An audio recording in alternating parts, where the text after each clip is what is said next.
عزیر بھائی یہ بتائیے گا کہ یہ کون سا علاقہ تھا جب یہ جہاں پہ یہ معاملہ ہوا ہے، جہاں پہ اسرائیلی فوج نے آپ پہ حملہ کیا، آپ کی شپ میں آ گئے، لوگوں کو وہاں پہ یرغمال بنا لیا، یہ کون سا ایریا تھا؟ وہاں پہ کچھ آئیڈیا تھا؟ اور دوسرا یہ بتائیے گا کہ جو آپ کی کتنی ٹوٹل بوٹس تھی جس میں آپ لوگ موجود تھے اور جو آگے والی جو آپ کو لیڈ کر رہی تھی شپ وغیرہ، اس میں کون کون لوگ موجود تھے؟ کیا سینیٹر مشتاق ان میں تھے؟ آپ سینیٹر مشتاق کے ساتھ موجود تھے؟ وہ بتائیے گا ذرا۔ سینیٹر صاحب اور باقی جتنے بھی قافلے کے لوگ تھے، خاص طور پہ اس چیز کا خیال رکھا گیا تھا کہ جتنے بھی افراد ہیں جو قومیتیں ہیں وہ الگ الگ کشتیوں میں ہوں۔ تو سینیٹر صاحب کی الگ کشتی تھی، ہماری الگ کشتی تھی۔ پہلے ہماری آبزرور بوٹ تھی جو بعد میں مدر بوٹ بنا دی گئی، کیونکہ جو ایک بڑی کشتی تھی وہ حادثے کا شکار ہو گئی تھی، اس کا انجن خراب ہو گیا تھا۔ تو اس کے بعد پھر ہمارے پاس ریفیولنگ، سامان کی رسد اور ترسیل، ان ساری چیزوں کا ہمارے پاس ذمہ داری تھی۔ تو ہم سب سے آگے تھے، پھر سینیٹر صاحب کی جو کشتی تھی وہ درمیان میں تھی، اور پھر باقی قافلہ تھا۔ تو اور یہ 44 کشتیاں تھیں، 43 کشتیوں کے اوپر جو ہے انہوں نے قبضہ کر لیا۔ ایک کشتی ہماری تھی الحمدللہ جو ہم چکمہ دے کر اسرائیل کے ساتھ، اور تقریباً 1 گھنٹہ مقابلہ کرنے کے بعد ہم لوگ الحمدللہ نکلنے میں کامیاب ہو گئے تھے۔ عزیر بھائی اسی سوال پہ میں آنا چاہ رہا تھا، جیسے آپ بتا رہے ہیں عزیر نظامی صاحب کہ 44 جو شپ تھی اس پہ اسرائیل نے حملہ کر دیا یا ان کو گرفتار کر لیا لوگوں کو۔ آپ کی شپ اس وقت سب سے آگے تھی، جب اسرائیلی فوج کو آپ نے آتے دیکھا تو آپ مطلب کہ وہاں سے کیسے بچ کے نکلے، کیسے چکمہ دیا، وہ بتائیں۔ اور دوسرا سینیٹر مشتاق جس شپ میں تھے وہ ان کو کیوں نہیں پتہ چلا؟ لائک وہ قریب آ گئے تھے یا وہ کیا کہانی تھی؟ دیکھیں، پتہ تو سب کو چل چکا تھا کہ اب آج یہ اپنا جو ہے وہ ظلم و استبداد کا نظام دوبارہ اس انٹرنیشنل واٹرز کے اندر بھی یہ کریں گے۔ حالانکہ ہم نہ ان کی ٹیریٹری میں تھے نہ ان کی حدود بندی میں تھے، ہم انٹرنیشنل واٹرز کا حصہ تھے اس وقت۔ اور اصل میں انہوں نے سب سے پہلے رستہ بلاک کیا ہے، اس کے بعد انہوں نے گھیرے میں لینا شروع کر دیا تھا۔ تو ظاہر ہے اس کے اندر نکلنا بہت مشکل تھا۔ چند ایک کشتیاں ایسی تھیں جو نکل بھی سکیں، لیکن ظاہر ہے ان کے پاس فضائی قوت موجود تھی، ان کے پاس ہر طرح کے آلات موجود تھے، تو اس لیے اس سے نکلنا بہت مشکل تھا۔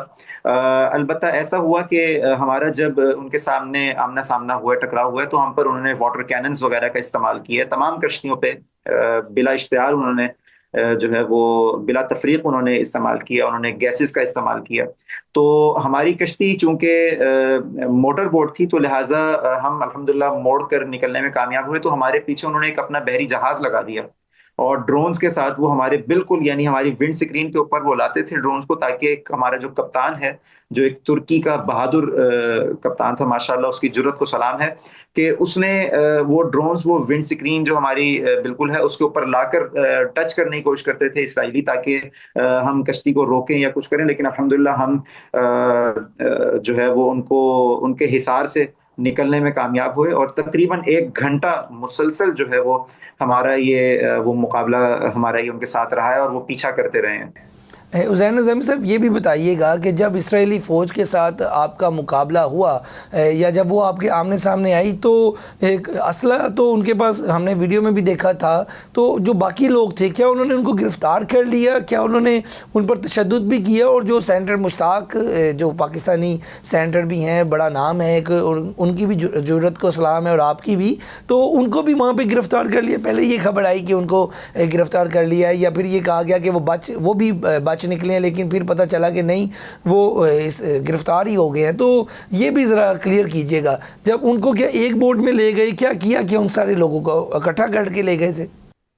سب سے پہلے یہ تھا کہ کچھ متضاد اطلاعات آ رہی تھیں کہ شاید وہ لوگ بھی بچ نکلنے میں کامیاب ہو گئے، اور ہم چونکہ ہم مدر بورڈ تھے، یعنی ہم آرگنائزنگ کمیٹی کا حصہ تھے، تو ہم دیکھ رہے تھے کہ ہمارا رابطہ ممکن ہو سکے، اور ہم جو ہے وہ جتنے بھی افراد ہیں، اور بالخصوص سینیٹر مشتاق صاحب، کیونکہ ظاہر ہے ان سے تو ہمارا ایک پاکستانی ہونے کا بھی ایک تعلق ہے، ایک جذبہ ہے، ایک تعلق ہے، وابستگی ہے، جذباتی وابستگی ہے۔